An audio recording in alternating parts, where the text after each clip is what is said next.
guy that really gave me the chills. It was one of those Exorcist movies. In this position, it ran.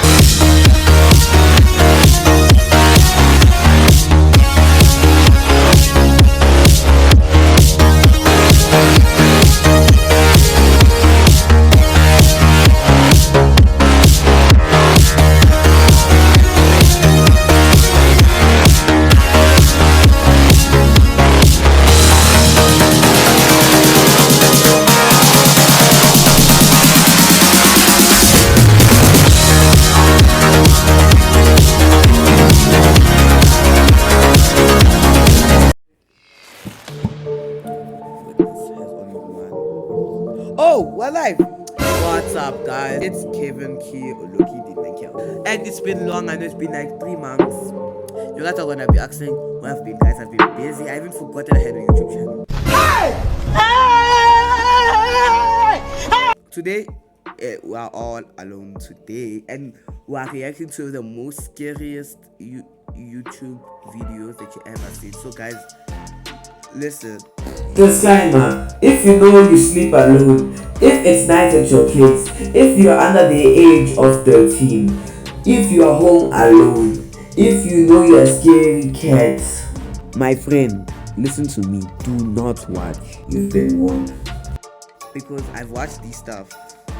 The first time I watched this, I couldn't even sleep. It's okay? You've been warned. Here we go. Yo, house shots party. These things with scary stuff. You're gonna not sleep. Alright, you've been warned. This happened to me about a year ago. I used to be a janitor for a cleaning agency. I would basically take contract jobs to clean in various locations. One day, my cleaning agency gave me a cleaning contract at a psychiatric ward, also known as an asylum. To be honest, I was a bit hesitant to take the job, just because of the superstition of asylums being haunted, but I took it anyway because the pay was decent. Later that day, I arrived there. I see a huge old-looking building. To be honest, I was quite creeped out since the asylum was secluded in the middle of nowhere. When I arrive inside, I notice people giving me an uninviting stare. I'm not just talking about the patients, I'm also talking about the employees as well. To be honest, I kept it professional and began to do my job. Yeah. I remember mopping the hallway and seeing some really bizarre things.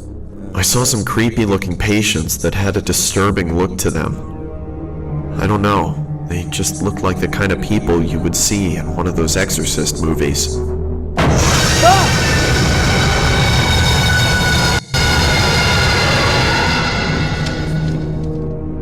I remember seeing this one guy that really gave me the chills. It was a man who looked to be about 7 feet tall. He gave me this really disturbing smile, like he wanted to kill me. I can see a nurse instructing him to lay on his bed. He didn't look too happy after that.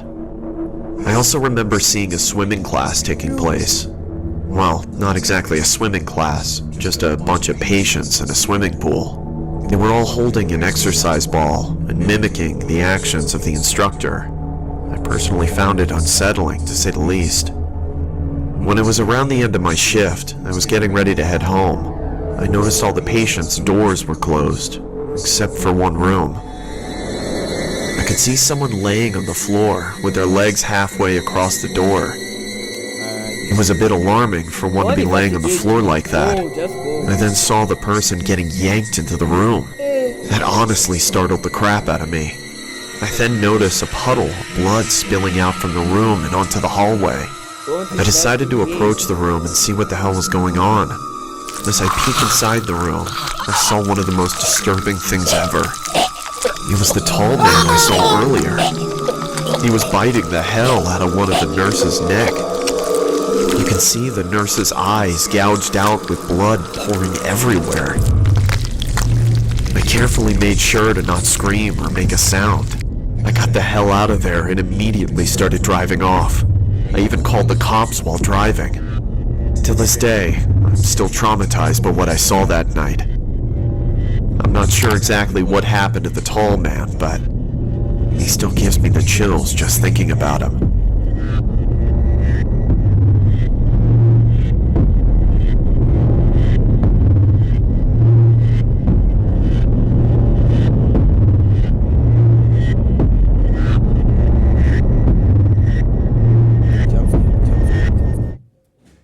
Oh, that's the end. Yeah, guys. Yo. That was yo. See what I mean? You guys will get traumatized. That was scary, weird. Like, did you guys see the eyeballs of Queen? Like, Hey. Now let's go out and check out another one. Here we go. His worst mistake was to believe he was alone. The back rooms. Few internet mysteries have haunted me as much as the back rooms. For as long as I can remember, I've seen a lot of creepy pastas and unbelievable internet stories. But when I heard the story of the back rooms, I knew it was real. I knew I had to know that place. For all those who don't know, have you ever dreamed of a labyrinth with a bunch of yellow offices that led to nowhere? Ever felt the smell of wet carpet in a dream? You may not even remember it, but you may have been there. Many people enter the back rooms. What not many people know is that if the dream is too deep, very few make it out. Man, I swear I've been in there. I've been in the back rooms. Are you sure it worked for you? Like me, Diego, my best friend, was also obsessed with the idea of getting into the back rooms. So when he told me he got in 2 nights in a row, I was shocked. Yeah, it's easier than you think. You just kind of have to think about it as much as you can when you go to sleep and you'll be there. But how do you know about it if you're sleeping?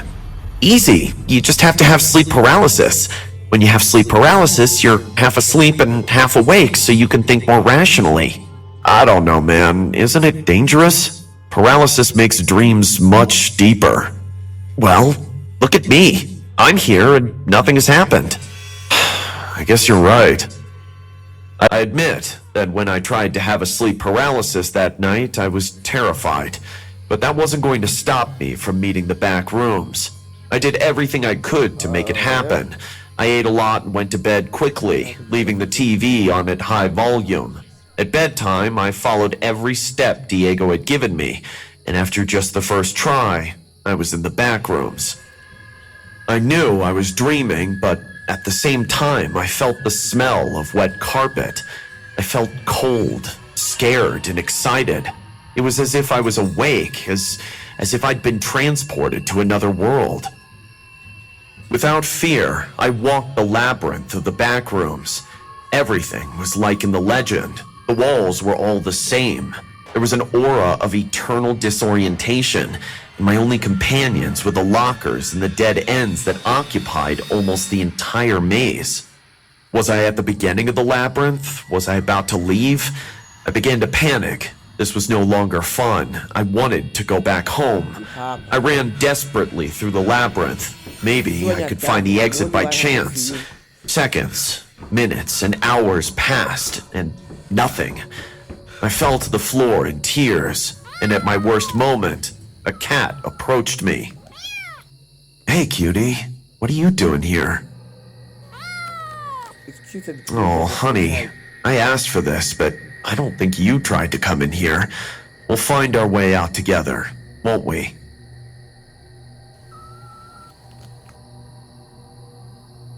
Renewed with energy, I continued looking for the exit, much calmer and accompanied.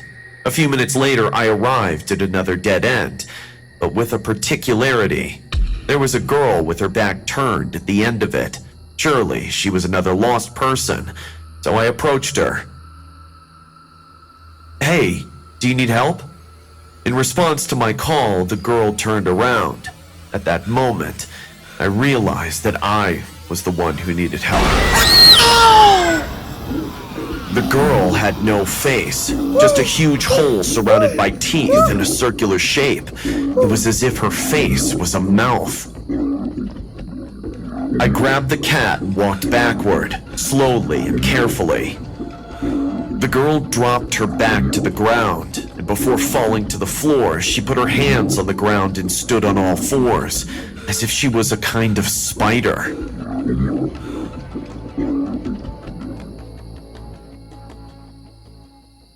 In this position, it ran at full speed towards me, so I did the same. Whatever it was faster than me, so So at a turn, I hid in a locker before it caught me. Hello? Anybody here? That voice was familiar. Was it Diego? What was he doing here? I was about to open the locker to tell him to run, but as soon as Diego was in my sight, it was too late. The monster came out of the corner at high speed, and standing in 2 kicks, sunk its teeth into his head, lifting him up and swallowing him as if there was a bottomless hole inside of that little body. The only thing I could do was stand in the locker with the cat, watching how that being was swallowing my friend in one bite, leaving no trace.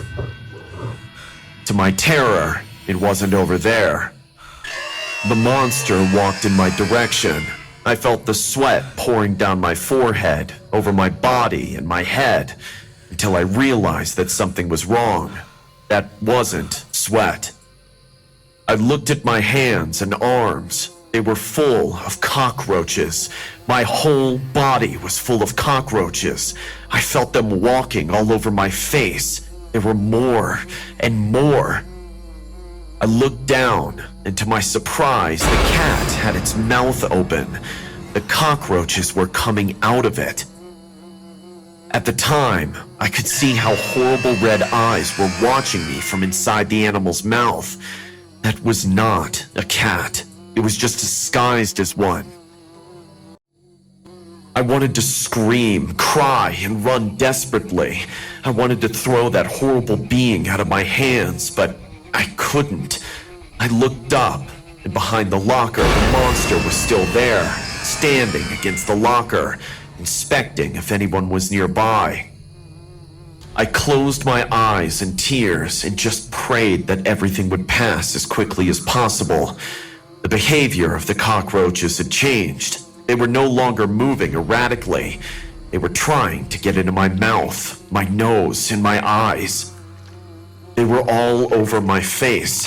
I opened my eyes and the being was no longer there. This was my chance. I rammed the locker while throwing the cat as far away as possible.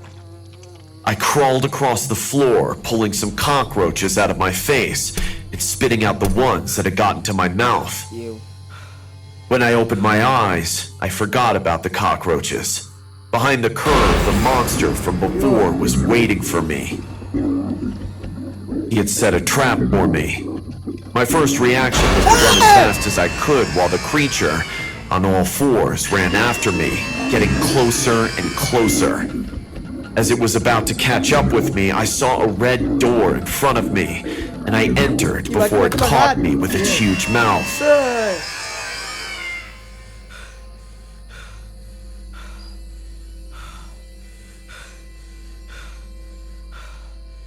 A strong light blinded me, and I felt an impact on my body. When I opened my eyes, I was full of mud, in the square, a few blocks from my house. When I entered my house, everyone was surprised. No one saw where I appeared from. No one saw me leave the house. I just appeared there. I called Diego, but no one answered. Shortly after, his parents called me to ask me if I knew anything about him. A few days later, the whole town was surrounded by missing posters with my friend's face on them. No one ever saw him again. Since that day, I avoid thinking about the backrooms at all costs, for fear of ending up there when I dream. I regret the day I became obsessed with that damned place and provoking the beings that live there. I'll warn you once again, you can all end up in the backroom. If you ever dream of that place, don't trust anyone or anything. Just look for the exit and run.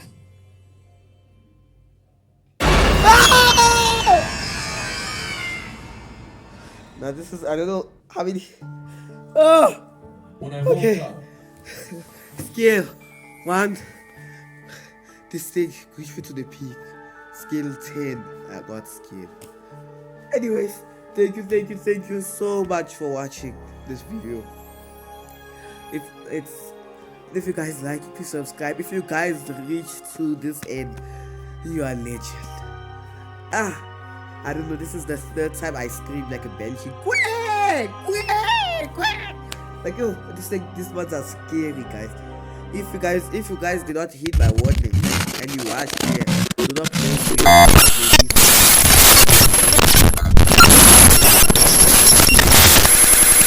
Thanks for watching. If you like the content, please like and subscribe and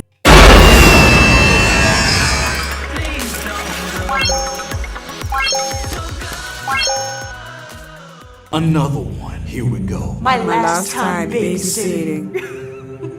Oh. And guys, I love